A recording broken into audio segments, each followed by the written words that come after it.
Black Gun's primary weapon was a potent gun, which he exchanged for a training version using air bullets to reduce lethality while maintaining pain. Aang expressed surprise at the existence of such a weapon in this day and age but confidently warned Black Gun to aim well, despite Black Gun's reputation as an exceptional marksman.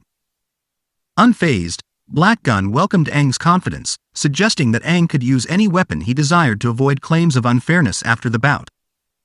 Aang, contemplating a choice of weapons, reminisced about a weapon from his past life but ultimately decided to use his bare fists.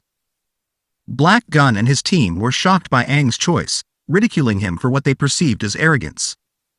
Black Gun guaranteed that he wouldn't give Aang any chances and handicap as he refused his gracious offer to choose any weapon, but Aang casually brushed off his opponent's babbling. On the sidelines, Aang's team engaged in conversation, with Snow humorously mocking Black Gun's team, confident that Black Gun was in for a surprise, unaware of Aang's recent accomplishments, defeating a one-fin demon and sparring with their squadron leader, Yao Tang. Tomo, in particular, was excited for Aang's fight. Lu, however, remained quiet, troubled by the thought that Aang might be significantly stronger than her. She grappled with the idea that, as a team captain, she might be weaker than her own teammate. The recollection of her recent conversations with her father about Aang kept troubling her, and she worried that these thoughts were becoming more frequent.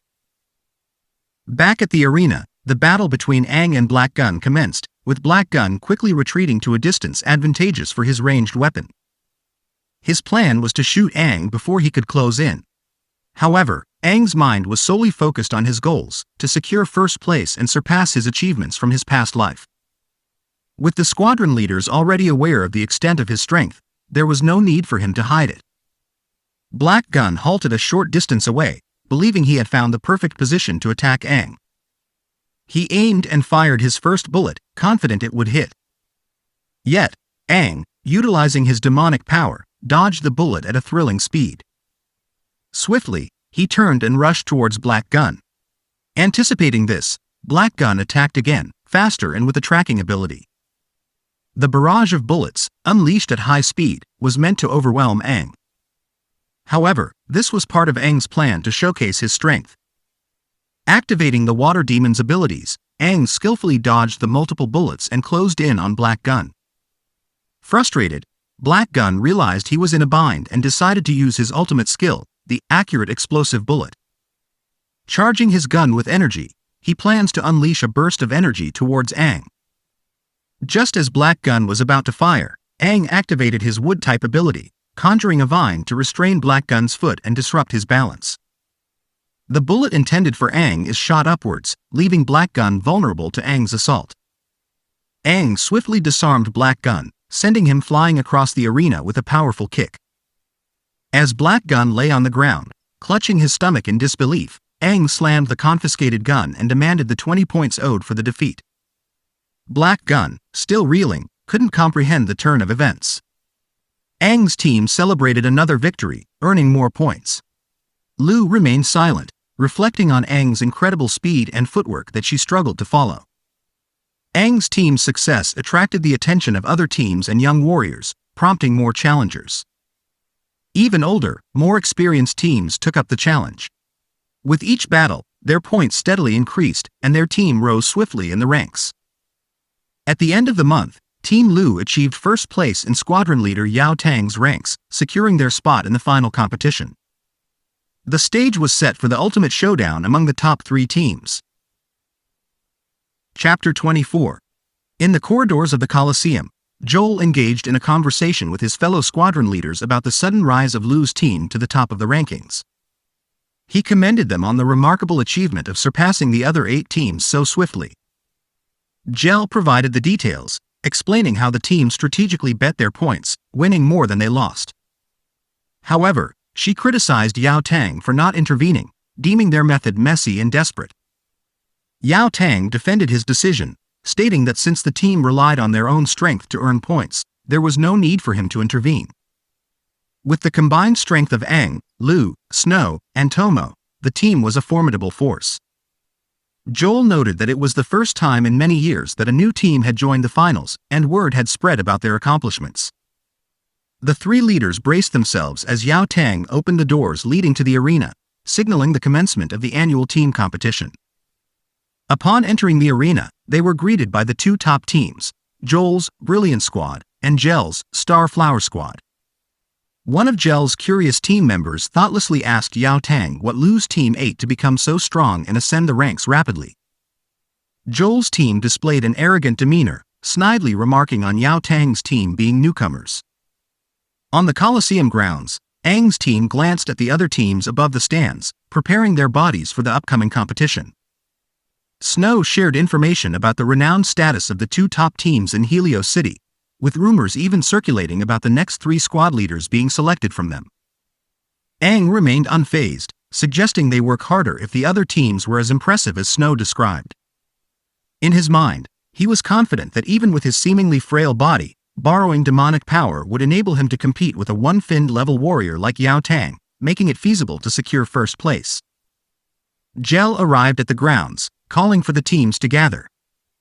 Her squad eagerly assembled, expressing their desire to visit a B-rank city once they secured first place to buy clothes. The leader of the Brilliant Squad mocked the girls for their seemingly superficial goals, emphasizing their focus on meeting stronger warriors in B-rank cities. The girls fired back, asserting the importance of buying clothes for them. As the two squads exchanged banter, Joel and Yao Tang arrived at the grounds. Joel teased the two squad leaders about potentially falling for each other during their argument. Yao Tang glanced at his squad and called them to join the assembly, signaling the beginning of the competition. He then explained the structure of the finals, detailing its 2 segments divided into team and solo battles. The accumulation of points from these encounters would ultimately determine the triumphant team.